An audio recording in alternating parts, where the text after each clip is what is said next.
नमस्कार, मैं हूं आपके साथ सोनिया चौहान। अमर छत्तीसगढ़ में आप सभी का स्वागत है। रुक करते हैं खबरों की ओर। जांजगीर चांपा के नरियारा में भू विस्थापितों ने मोर्चा खोल दिया और KSK महानदी पावर प्लांट के खिलाफ भू विस्थापित लामबंद हो गए और मांगों को लेकर शासन और प्रशासन को चेतावनी दे डाली। देखिए हमारी ये खास रिपोर्ट।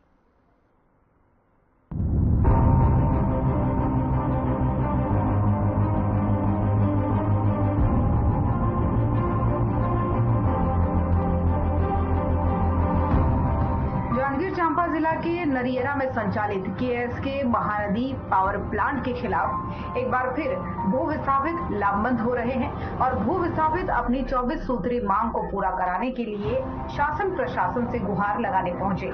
इतना ही नहीं, इन भू विस्थापितों ने चेतावनी दे दी है कि अगर 19 जून तक मांग पूरी नहीं की गई तो वे उग्र आंदोलन करने पर मजबूर होंगे। जैसे कि मैं बता दूं, ज्ञात है हम लोग दिसंबर में उनको ज्ञापन दिए थे, सभी को दिए थे, प्रशासन को दिए थे। उसके बाद हम लोग जनवरी में हड़ताल करने वाले थे, तो 15 दिन का टाइम मांगा गया हमसे प्रशासन की तरफ से, फिर एक हफ्ते का मांगा गया। तो हम लोग क्योंकि 11 फरवरी से 11, 12 फरवरी, 13 फरवरी को जब हम लोग हड़ताल समापन किए हैं, तो प्रशासन के बीच में, प्लांट के बीच में समझौता हुआ था कि एक हफ्ते में हमारी 23 सूत्री मांग को पूरा किया जाएगा। अगर नहीं किया जाएगा तो हम फिर से हड़ताल कर सकते हैं। क्योंकि हमारे समक्ष चुनाव थी, चुनाव में आचार संहिता लगा था, तो हम शांत बैठे थे। तब तक उनके पास समय था कि वो हमारे मांग को पूरा कर सकते थे, लेकिन वो मौन बैठे हैं, शांत बैठे हैं। अभी तक वो किसी भी प्रकार का कुछ नहीं कर रहे हैं। तो हम लोग को अब फिर से हम लोग को हड़ताल करना पड़ेगा। किसान हम आगे आएंगे और अपने हक अधिकार की लड़ाई के लिए हम लड़ेंगे। कौन से प्लांट के लिए? KSK power plant Nariyara. कितने मजदूरों का जमीन गया है, कितने का? अभी हमारे साथ 600 मजदूर हैं, किसान हैं जिनको न्याय नहीं मिला है, और मजदूर किसान हैं जिनको न्याय नहीं मिला है, उनके लिए हम लोग लगे हुए हैं। आदिवासी किसान हैं जिनके भूमि लिए हैं, अभी तक उनके लिए कुछ भी नहीं किया गया है। ना क्या बोलते हैं, उनका आज तक ना सुनवाई हुआ है। जमीन लिया गया है, जमीन के बाद में ना नौकरी दिया गया है, ना भत्ता दिया जा रहा है, कुछ भी नहीं किया जा रहा है। दर दर किसान भटक रहे हैं। तो उनके हक अधिकार के लिए हम आगे आकर लड़ाई लड़ेंगे और आगे धरना प्रदर्शन 20 तारीख को करेंगे, हम 20 दिन को। विगत हम लोग 6 महीने से हड़ताल कर रहे हैं, बाकी हमको आज तक किसी प्रकार कोई सफलता नहीं मिला है। क्योंकि हम लोग जनवरी में 15 जनवरी को हड़ताल करने वाले थे। जिला प्रशासन ने आश्वासन दिया कि हम आपकी मांगों को प्लांट से पूरा करवा देंगे, आपको हड़ताल करने की जरूरत नहीं पड़ेगा। तो हम लोग हड़ताल को स्थगन किए। उसके बाद हमने फरवरी में हड़ताल किया। फरवरी में हड़ताल में आप सब मीडिया के सहयोगी भी आए थे, हमारा टेलीकास्ट किए, और सबके बीच में यह आश्वासन दिया गया प्लांट और प्रशासनिक अधिकारी के द्वारा कि आप लोगों की मांगों को हम एक हफ्ता में पूरा कर देंगे। बाकी वो एक हफ्ता तो छोड़िए, आज तक एक भी मांग पूरा नहीं हुआ और आज 3 महीने बीत गया। चूंकि आचार संहिता था, इसलिए हम लोग हड़ताल नहीं किए। इसलिए हम अपने अधिकार के लिए हम पुनः 20 तारीख से हड़ताल आंदोलन जारी रहेंगे। इसलिए हम कलेक्टर साहब को अवगत कराने और ज्ञापन देने के लिए आए हैं। बता दें कि भू विस्थापितों का आरोप है कि प्लांट प्रबंधन की तरफ से किसानों की जमीन अधिग्रहण करने के बाद भी उन्हें उचित मुआवजा नहीं दिया गया, जमीन के बदले नौकरी भी नहीं दी गई, साथ ही गोद ग्रामों में किसी भी तरह का विकास न करने का आरोप भी भू विस्थापितों ने लगाया है।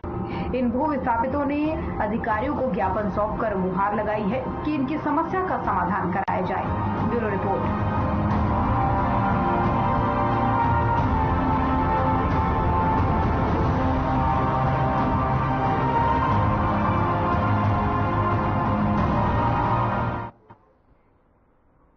प्रदेश में मुख्यमंत्री श्रमिक पेंशन योजना के तहत 60 साल पूरे कर चुके 8 और श्रमिकों के पेंशन को जारी कर दिया गया है। श्रम मंत्री श्री लखनलाल देवांगन ने निर्देश पर पेंशन जारी कर दी गई है और आपको बता दें कि श्रमिकों के हित और उनके बेहतर जीवन यापन के लिए छत्तीसगढ़ में निर्माण श्रमिकों के पेंशन योजना की शुरुआत 29 मार्च को की गई थी और इस योजना के तहत पात्र निर्माण श्रमिकों को पेंशन राशि सीधे उनके खाते में भेजी जा रही है।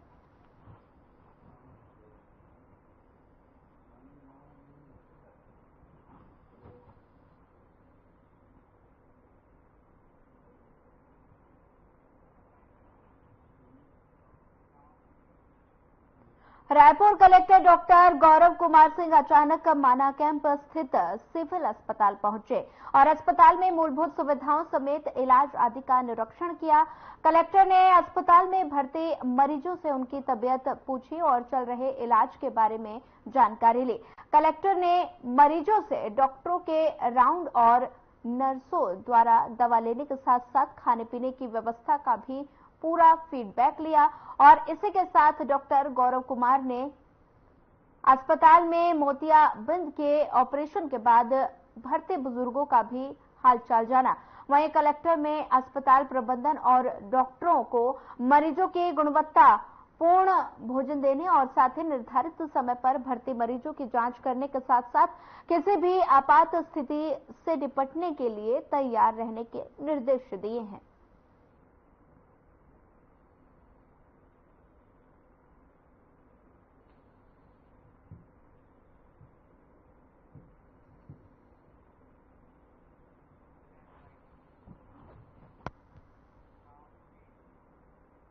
रायपुर में मुख्यमंत्री विष्णुदेव साय ने बालूदा बाजार जिले की घटना के संबंध में सतनामी समाज के प्रमुखों से कहा कि बाबा गुरु घासीदास का संदेश समाज में शांति और सद्भाव कर रहा है और आप सबकी जिम्मेदारी है कि समाज भ्रमित ना हो और शांति स्थापित करने की दिशा में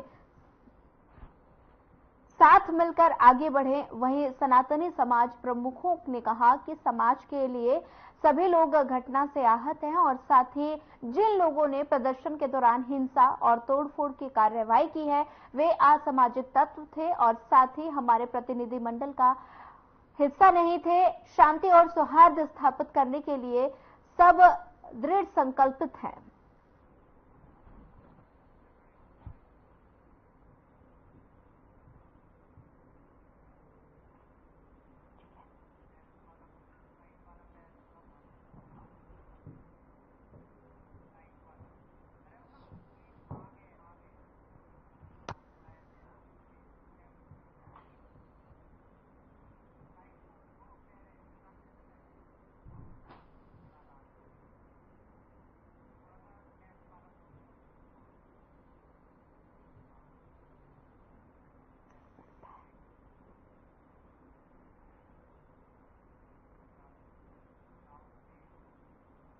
बिलासपुर के कलेक्टर अवनीश शरण एवं पुलिस अधीक्षक रजनीश सिंह ने संयुक्त रूप से एसडीएम और पुलिस अधिकारियों के साथ बैठक की।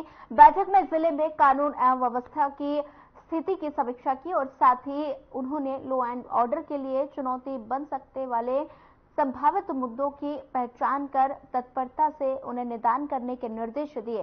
पुलिस ने जिले में अमन चैन बनाए रखने के लिए अधिकारियों को कई टिप्स भी दिए और उन्होंने कहा कि अधिकारी अपने कर्तव्य के दौरान जनता से जीवंत संपर्क बनाए रखें और साथ ही सौहार्दपूर्ण माहौल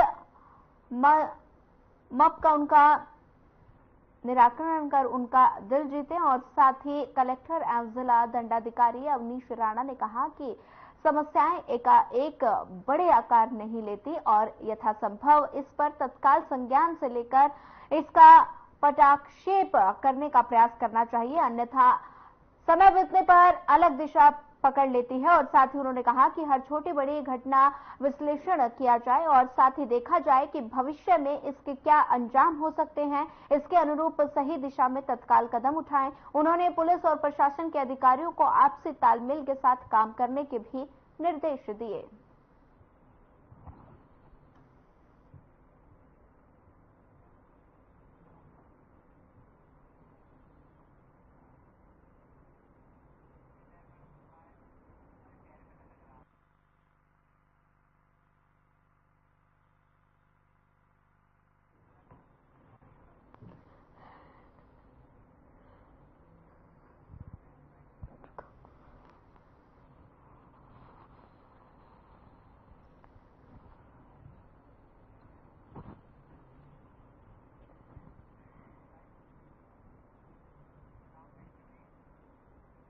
विधानसभा अध्यक्ष डॉक्टर रमन सिंह ने विधानसभा सचिवालय में बैठक की और इस दौरान स्वास्थ्य मंत्री श्याम बिहारी जायसवाल और उप मुख्यमंत्री विजय शर्मा की उपस्थिति में प्रदेश की स्वास्थ्य व्यवस्था और मेडिकल कॉलेजों की सुविधाओं को लेकर विस्तार से चर्चा की गई।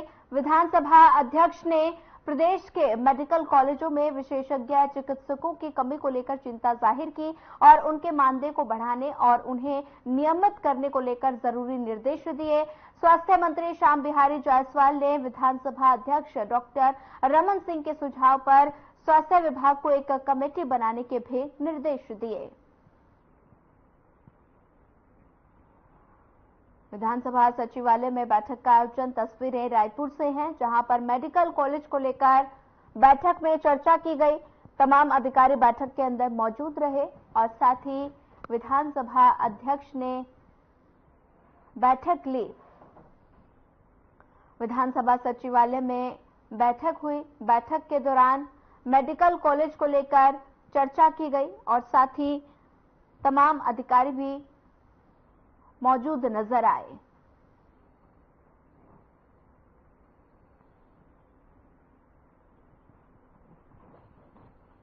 मेडिकल कॉलेज को लेकर बैठक में चर्चा की गई। विधानसभा अध्यक्ष ने बैठक की। तस्वीरें रायपुर से हैं, जहां पर विधानसभा सचिवालय में बैठक का आयोजन किया गया। मेडिकल कॉलेज को लेकर इस बैठक में चर्चा की गई। आप देख सकते हैं तस्वीरों में काफी संख्या में यहां पर अधिकारी मौजूद नजर आ रहे हैं और साथ ही मेडिकल कॉलेज को लेकर बैठक में चर्चा की गई।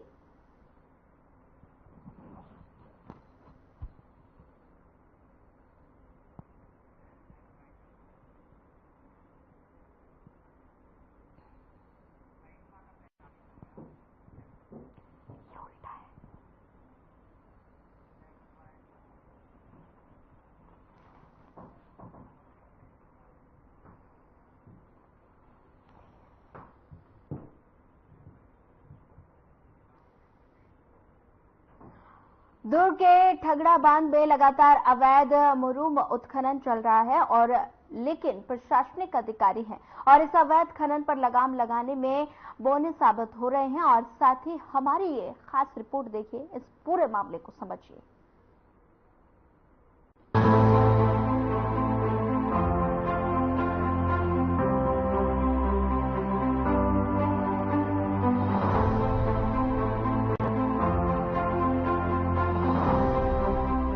मुख्यालय दुर्ग में धड़ल्ले से अवैध उत्खनन और परिवहन चल रहा है।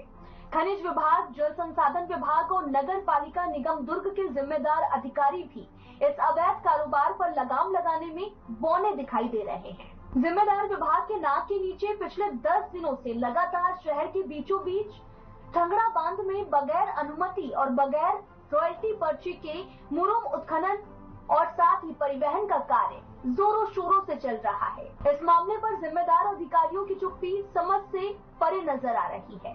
मिली जानकारी के मुताबिक एक बिल्डर द्वारा बगैर अनुमति के मोरंग उत्खनन कर बगैर रॉयल्टी पर्ची के ही परिवहन कर महाराजा चौक और पुलगांव चौक के बीच बन रहे एक निजी कॉलोनी में खपाने का काम भी चल रहा है। फिलहाल इस मामले पर जिम्मेदार अधिकारी बयान देने से बचते हुए नजर आ रहे हैं। मुरम लेके जा रहे हैं यहाँ से, रॉयल्टी वगैरह पेपर कुछ दे रहे हैं आपको? तो कहाँ ले जा रहे हैं उसको? रोड बन रहा है भारतमाला? कहाँ पे? कब से लगी हुई है गाड़ी? तो 15 एक बार भी रॉयल्टी नहीं मिला आपको? कार्ड लिखते नहीं दिए क्या पर्ची काटने के लिए? बिना रॉयल्टी के पूरा मुरम जा रहा है। कितनी गाड़ी आज चले गया मुरम? वो देखना पड़ेगा। कितने दिन से चल रहा है काम? एक हफ्ता करीब। वो तो बताया 15 दिन हो गया। एक हफ्ते से ज्यादा नहीं सर। आज एक हफ्ता और 15 दिन में फर्क है ना भाई। हफ्ता भर हुआ ना सर। हम लोग तो ड्यूटी डेली करते ना सर। तो रॉयल्टी कभी नहीं कट रहा है? रॉयल्टी का अपना कुछ जानकारी नहीं सर। भारत मलम जा रहे इतना मालूम है अपन पान का सिक्योरिटी का अपना। अच्छा, रॉयल्टी नहीं कट रहा है ना? तो आप भारतमाला क्यों कि यहाँ के आप वो यहाँ के स्टाफ हो? ठगड़ा बांध में मुरम का उत्खनन लगभग 2 तारीख से चल रहा है। ठगड़ा बांध में मुरूम परिवहन के लिए एप्लीकेशन लगी है और इसमें हमारे पास हम उसको फॉरवर्ड करेंगे एप्लीकेशन को मुरूम के लिए। फिलहाल लगभग हजारों ट्रिप वहाँ से मुरम निकाला जा चुका है। अभी तक किसी प्रकार की वहाँ रॉयल्टी नहीं कटी गई है। रजिस्टर में एंट्री किया जा रहा है। ना किसी प्रकार का परमिशन है? आपके माध्यम से मुझे खबर मिली है। हम जल्द ही ऐसा कुछ रहेगा बिना ट्रांजिट पास के यदि ये परिवहन करते पाए जाएंगे तो कार्रवाई की जाएगी। मामले में खनिज विभाग के अधिकारी ने कार्रवाई करने की बात कही है। अब देखना होगा कि जिम्मेदार अधिकारी इस मामले पर किस तरह से कार्रवाई करते हैं। Bureau report.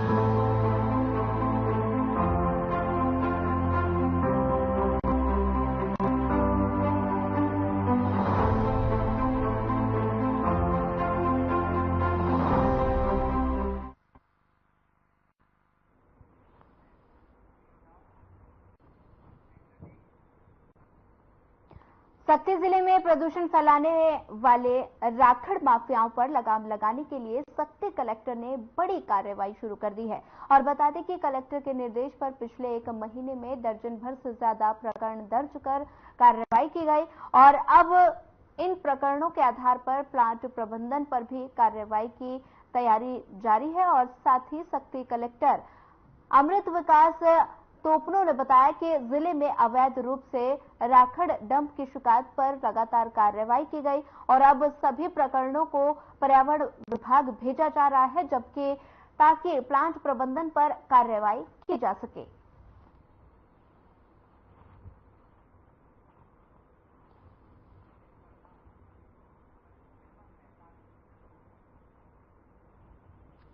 प्रदूषण फैलाने वालों पर कार्रवाई शुरू और कलेक्टर के निर्देश पर कार्रवाई शुरू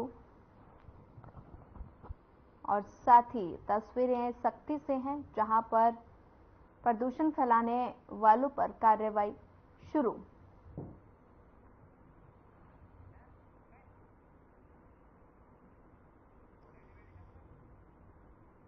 प्रदूषण फैलाने वालों पर कार्रवाई शुरू हुई है और साथ ही सक्ती की तस्वीरें हैं जहां पर 1 महीने में कई लोगों पर कार्रवाई हुई।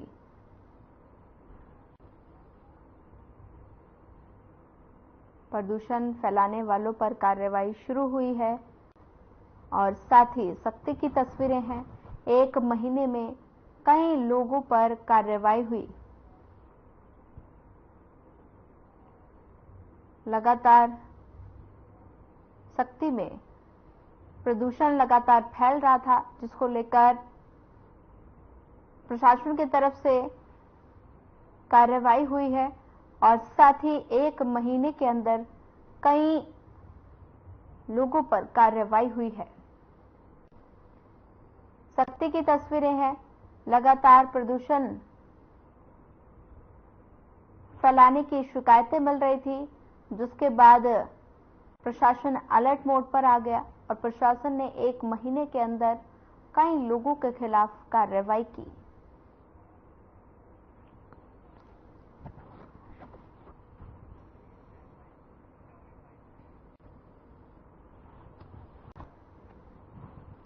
वाले में हम लोगों ने टीम गठित किया था, बेसिकली रेवेन्यू स्टाफ्स का। उन लोगों ने बेसिकली मौका जांच किया जहां बहुत सारे केसेस जो थे उनको गलत पाए गए, मतलब वो लोग गलत तरह से डंपिंग कर रहे थे। उसमें जो है हम लोगों ने केसेस बनाए और वो केसेस जो है हम लोगों ने रीजनल ऑफिस जो होता है आवास पर्यावरण को उनको फॉरवर्ड कर दिया। बेसिकली इसमें प्रक्रिया ये रहती है कि जो भी जिला एडमिनिस्ट्रेशन केसेस आइडेंटिफाई करता है तो सारे केसेस रीजनल ऑफिस आवास पर्यावरण को जाता है। ये बेसिकली फ्लाई ऐश के केस में सेंट्रल गवर्नमेंट ने जो पावर्स है वो बेसिकली आवास पर्यावरण बोर्ड को डेलीगेट करके रखा हुआ है। वो बेसिकली लेवी करती है fine on the power plant. तो हमने प्रकरण तो भेज दिया है, अब जो भी कार्रवाई होनी है वो बेसिकली आवास पर्यावरण की तरफ से होगी पावर प्लांट के ऊपर।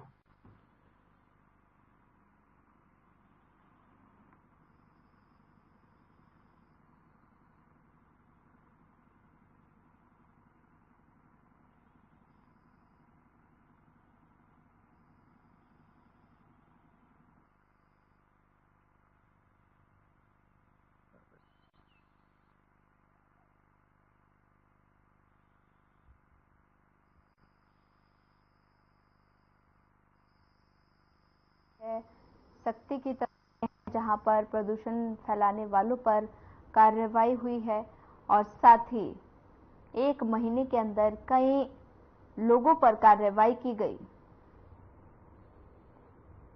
तस्वीरें सक्ती से हैं जहां पर प्रदूषण फैलाने वालों पर कार्रवाई हुई है।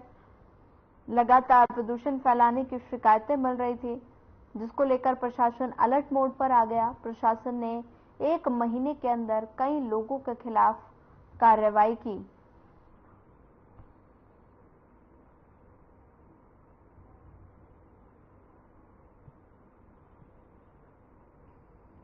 तस्वीरें सख्ती से हैं।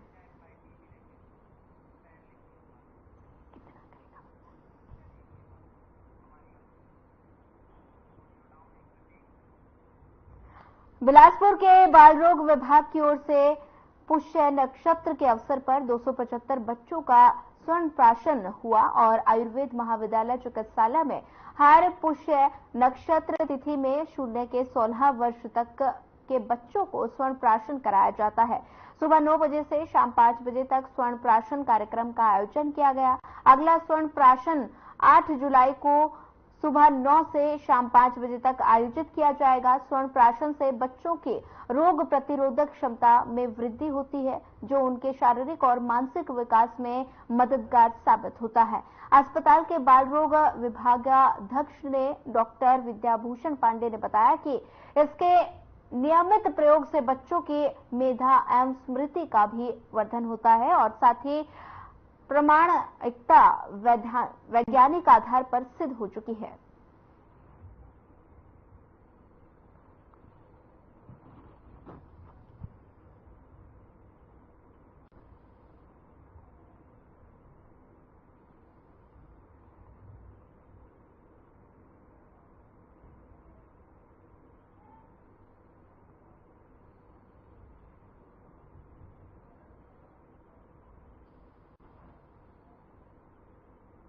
यहाँ पर एसोसिएट प्रोफेसर एवं विभागाध्यक्ष बाल रोग विभाग में कार्यरत शासकीय आयुर्वेद महाविद्यालय बिलासपुर में हमारे यहाँ हर पुष्य नक्षत्र में स्वर्ण प्राशन का कार्यक्रम चलाया जाता है। स्वर्ण प्राशन के लिए कम से कम 250 से 300 लोग यहाँ पर स्वर्ण प्राशन अपने बच्चों को कराते आ रहे हैं। जनवरी-फरवरी 2023 से हमने ये कार्यक्रम शुरू किया था और अभी हमें 1.5 साल हो गया और बहुत ज़्यादा जनसंख्या हमारे पास आती है। ये स्वर्ण प्राशन में मेडिकेटेड गोल्ड होता है। गोल्ड जो स्वर्ण होता है उसको मेडिकेटेड यानी भस्म के रूप में दिया जाता है और इसका पार्टिकल साइज करीब करीब 30 से 40 नैनोमीटर होता है। इस तरह से ये नैनो मेडिसिन के तरह कार्य करता है और बहुत जल्दी एब्जॉर्ब हो जाता है। जैसे ही हम कम मात्रा में इसको दिया जाता है 6 से 8 बूंद जो भी बच्चे का वजन और उम्र के अनुसार ही जैसे ही मुंह में देते वैसे एब्जॉर्ब हो जाता है।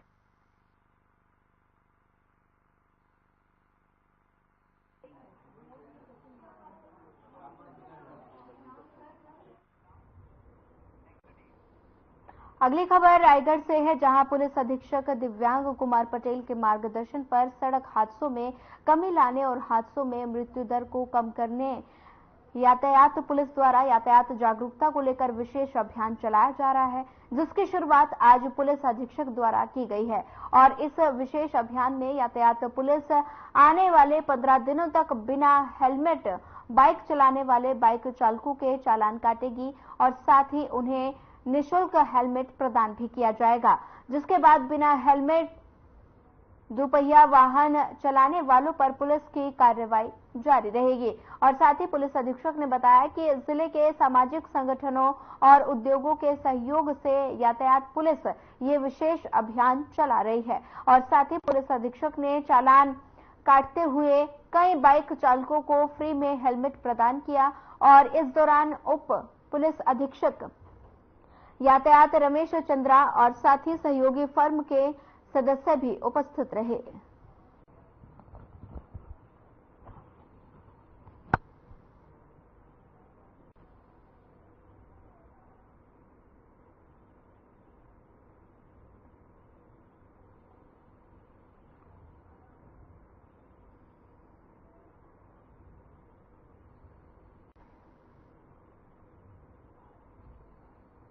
पुलिस के द्वारा एक नया यातायात के संदर्भ में अभियान चलाया जा रहा है। इस अभियान के तहत जो बिना हेलमेट के घूम रहा है उसका चालानी कार्रवाई किया जा रहा है। चालानी कार्रवाई के साथ साथ उसको हेलमेट भी फ्री में दिया जा रहा है, ताकि आगे से वो हेलमेट पहन के निकले, जिससे उसकी जान की रक्षा हो, उसके परिवार में किसी को कोई परेशानी ना हो।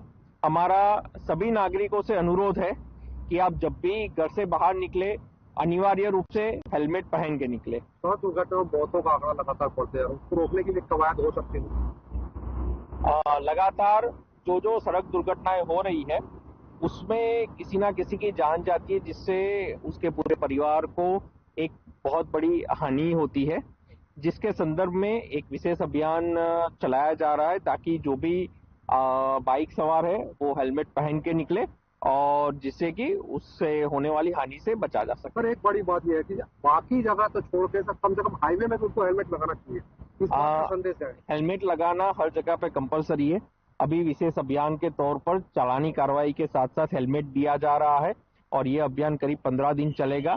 15 दिन के बाद अगर कोई भी बिना हेलमेट का पाया जाता है तो उसके विरुद्ध सतत चालानी कार्रवाई की जाएगी। सामाजिक संगठनों का योगदान मिल रहा है इसमें। हमारे द्वारा सभी सामाजिक संगठनों, सभी इंडस्ट्री से सहयोग मांगा गया है और सभी इंडस्ट्री, सभी सामाजिक